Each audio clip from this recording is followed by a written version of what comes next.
I think this could be the answer for a lot of people, especially at this price. Today we're looking at the Maono P1 Audio Interface, and while it is what you'd expect to see from an audio interface in some ways, there are also some pretty uncommon features that make this interface a beast of its own. Maono is sponsoring this video, and if you've been around this channel for a while, you know that I don't feature anything on the channel that I don't think is worth sharing. So today I'm going to talk about what this is, what makes it different, as well as who the P1 might be for. At the time of recording this video, the P1 is selling for $129 US, which I would always suggest checking the link in the description for the most up-to-date price. I should also note here that during Prime Day on June 23rd to June 26th, the P1 will be available for $99.99 on both Amazon and the official Maono website. So again, make sure and check that link in the description for the most current price. All of that to say, this is a very competitively priced audio interface,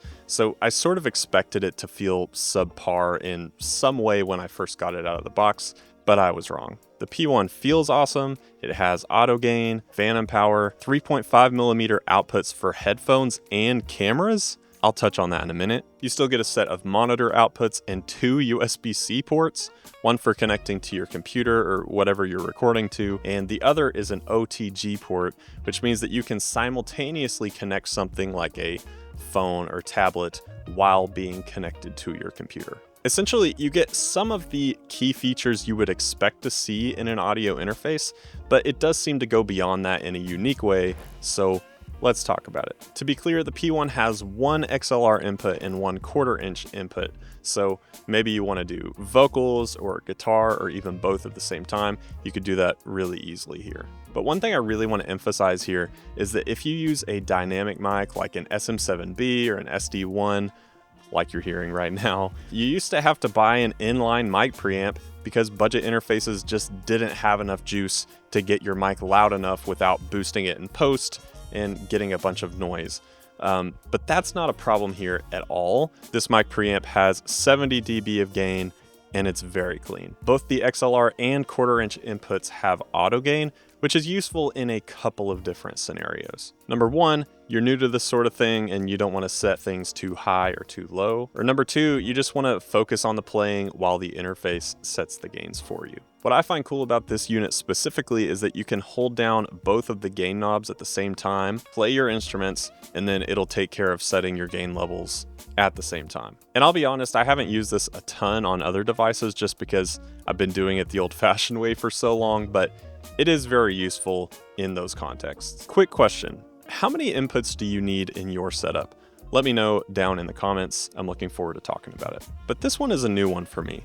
You can actually click any of the input or output knobs to mute them instantly, which is quite intuitive. But let's talk about the outputs because you'll notice that you do get separate knobs for the headphones and monitors, but it actually says monitor and camera. This is where it starts to feel like something really unique and even a bit niche. If you're one of the many music makers who are either streaming or filming content for social media, you can connect this little 3.5mm cable directly to a camera and not have to sync your audio afterwards. That's exactly what I'm doing right now. But you can also do this by connecting your phone to the OTG port on the back.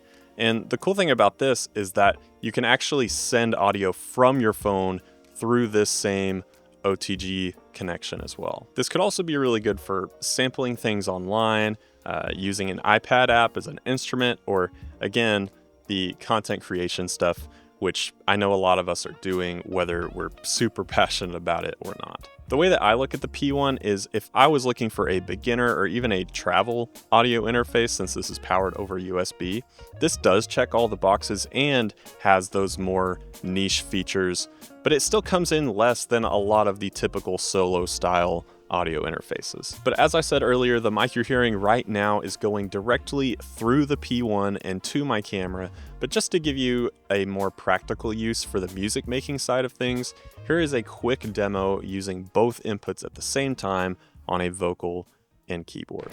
But I hear it thumping, so I'll be okay. But I'll still be aching, yeah, when you are away.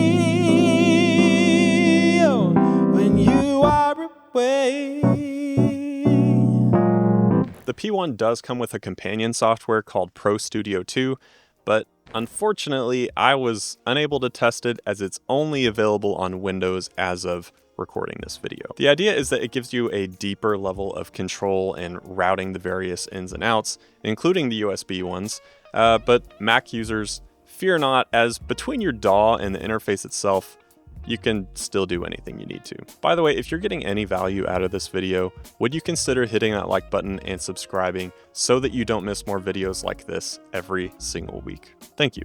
But now that I've covered some features that I find really cool, here are some things that you should know that may or may not deter you from picking up the P1. First off, there are no physical MIDI ports on board, but that's pretty common in this price range.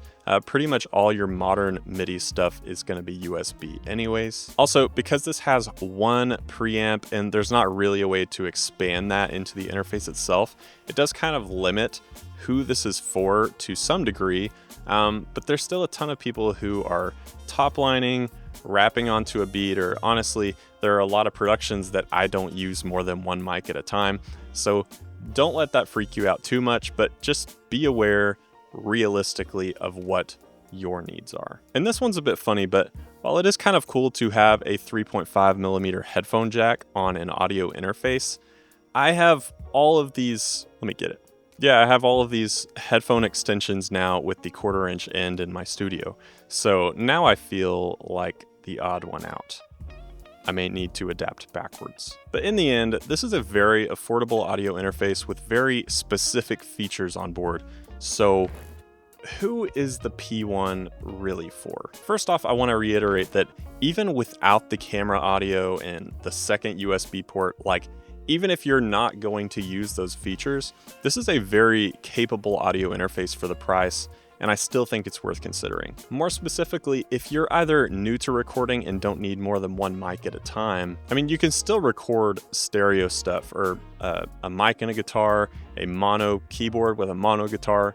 But yeah, if you're looking into buying an interface with a very small footprint, this is either a great place to start or even a great little travel setup. But if you're a musician or producer who wants to make the content or live streaming side of things easier without breaking the bank, I think this really nails it for that person specifically. I was actually very surprised by the P1. I hadn't really got my hands on an interface in this affordable of a price range in quite a while, and it still just exceeded my expectations in terms of what you get out of this small package. Above all, I think this was a reminder to me that we live in such a great time to pursue stuff like music because there's lots of competition, things are getting better because they have to, and there's pretty much something for every type of person. Once again, be sure to check out the most up-to-date pricing for the Maono P1 down in the description if you want to learn more about it. And as always, thanks for hanging out, and I hope that you have a wonderful day.